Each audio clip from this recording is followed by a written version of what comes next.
Bonjour, donc on va voir comment dessiner avec le fusain. Le fusain que j'ai est un gros fusain par rapport à ceux que vous avez, mais ça change pas grand chose. C'est le petit caillou ici qui sert de modèle.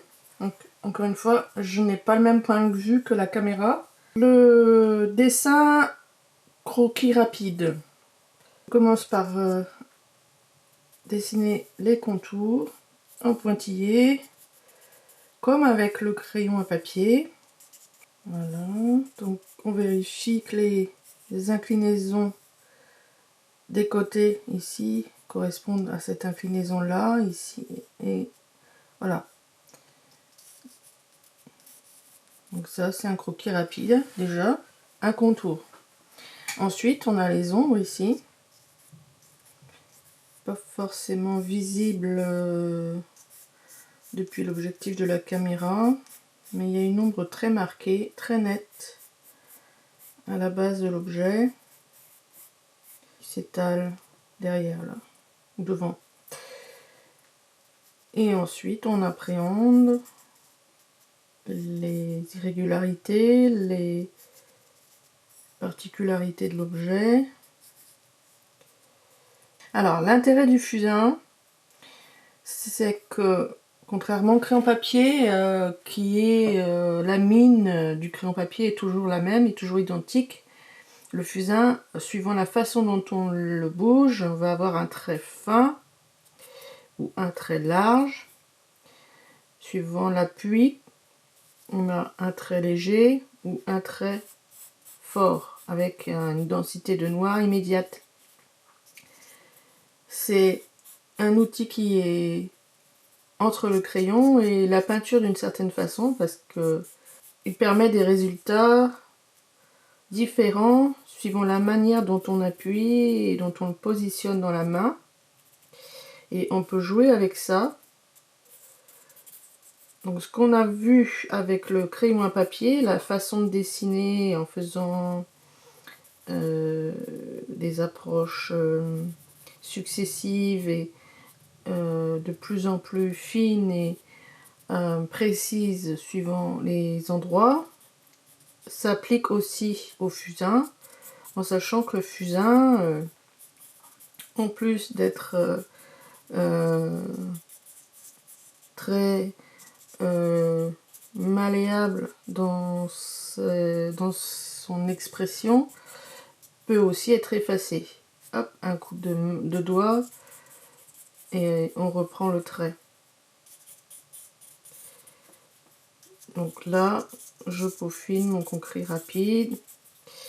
Là, j'ai fait un petit dessin. Par rapport à ma main, vous voyez, la taille n'est pas très grande. Avec un gros fusain. Donc ma possibilité de rentrer dans les détails est assez limitée.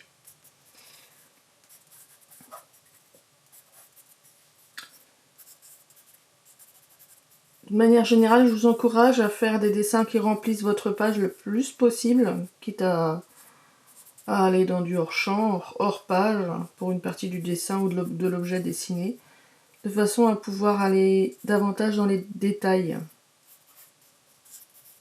Vous voyez, j'ai quand même laissé à chaque fois ici sur le bord une partie sans rien, pour mettre en évidence l'arête. Le fusain révèle le grain du papier.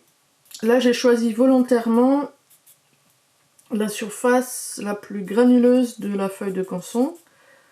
Donc apparaît une texture qui n'est pas la même sur l'objet, puisque sur l'objet c'est beaucoup plus fin, mais qui donne sa subjectivité, sa sensibilité au dessin. Là, on va devoir estomper pour que les creux dans le papier soient comblés autant que les bosses et revenir en sur-dessus.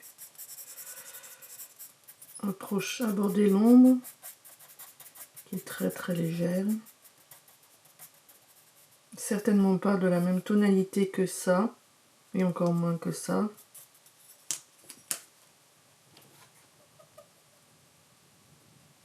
La gomme peut aussi servir d'outil d'estompage. Elle aura plus de précision que le doigt.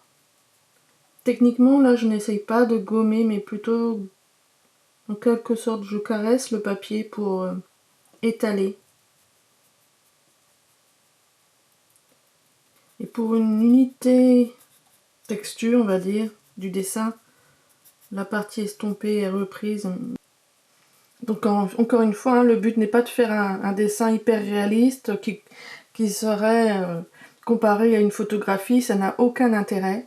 L'outil du dessin est un outil de perception du réel, d'appréhension du réel, actif, qui va permettre de muscler la sensibilité du regard, la perception visuelle, et vous faire regarder les objets de façon beaucoup plus détaillée et d'intégrer de façon consciente et inconsciente simultanément tout un tas d'informations sur ces objets. Ça se pratique, ça se cultive, ça se muscle. Au fur et à mesure du dessin, la qualité de ce que l'on perçoit et de ce que l'on enregistre comme information s'amplifie. Et la qualité de les rendre par le dessin également. Donc là, j'ai fait une approche rapide en croquis pour un dessin, on va dire, de qualité moyenne. Si je veux progresser dans le dessin, ma relation à cet objet-là, elle doit être de plus en plus proche, de plus en plus incarnée par le dessin et de plus en plus intériorisée également. Donc une des façons de le faire, c'est de pratiquer tous les jours, reprendre l'objet. Une autre façon de le faire, c'est de reprendre. Donc par exemple, en l'occurrence, gommer, parce qu'on sent que le résultat n'est pas satisfaisant. Par exemple, je trouve que je suis partie sur une dimension trop petite. Alors je reprends. En passant, on voit qu'il reste une trace. Ça aussi c'est intéressant avec le fusain. Il a tendance à s'effacer si vous ne le fixez pas. Et il peut servir de trame pour de la peinture. Parce qu'il ne laisse pas de lignes continues, fines, qui viendront déranger les bords, par exemple avec de l'aquarelle. Il laisse plutôt une trame qui peut servir de modèle.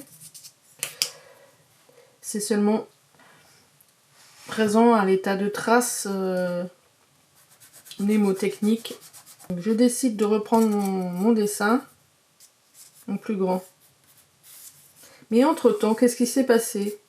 Avec mon premier dessin, j'ai déjà observé certains détails. Je les ai déjà intériorisés. Donc ils reviennent beaucoup plus facilement. Et maintenant, j'en observe d'autres. Donc c'est vraiment une relation à la mémoire là, qui se met en place et qui va permettre d'avoir une relation beaucoup plus approfondie à l'objet dessiné et à être beaucoup plus exact dans son appréhension. D'où l'intérêt de reprendre et refaire. C'est tellement facile d'entrer dans cette gymnastique avec le fusain. Le fait d'effacer aussi vous permet de vous détacher du résultat, de rentrer davantage dans un processus.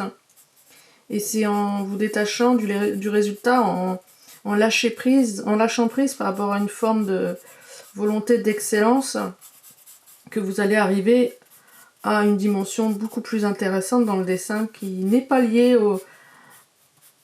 uniquement au savoir-faire, mais beaucoup plus à l'intention que l'on met dans la réalisation de l'objet. C'est pour ça que pour certains de vos dessins, je mets bravo, c'est bien. Si vous regardez le dessin, il n'est pas forcément excellent, mais par contre, c'est l'intention qui était derrière qui se sent. C'est-à-dire la qualité d'esprit dans laquelle vous étiez quand vous avez fait ce dessin, finalement, elle transparaît. Et c'est là toute l'intérêt aussi du dessin, mais de tout ce qui est toute forme artistique, c'est qu'elle révèle. Le dessin, c'est autant un savoir-faire qu'une intention, qu'une intentionnalité en œuvre. Voilà. Donc le deuxième dessin, vous voyez, je vais beaucoup plus vite, je me sens beaucoup plus à l'aise. Déjà, je me suis déjà familiarisée avec l'objet. Plus sûr de moi, j'ai moins peur de me tromper et mon trait est plus délié. Vous voyez, je fais des choses que je n'aurais pas osé faire d'avant. Là, je fais des hachures. Pareil, ce sont des choses qui n'existent pas sur l'objet. Mais c'est un geste qui dit une forme de liberté de l'auteur, tout en restant dans une vision globale.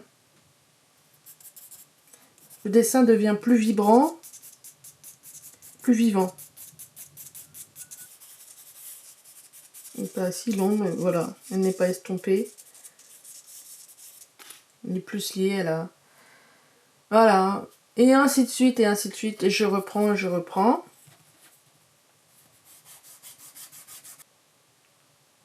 J'ai fait encore en plus grand format, et après 2-3 tentatives, j'arrive à quelque chose qui commence à devenir intéressant au niveau du dessin, au niveau de ce que ça dégage.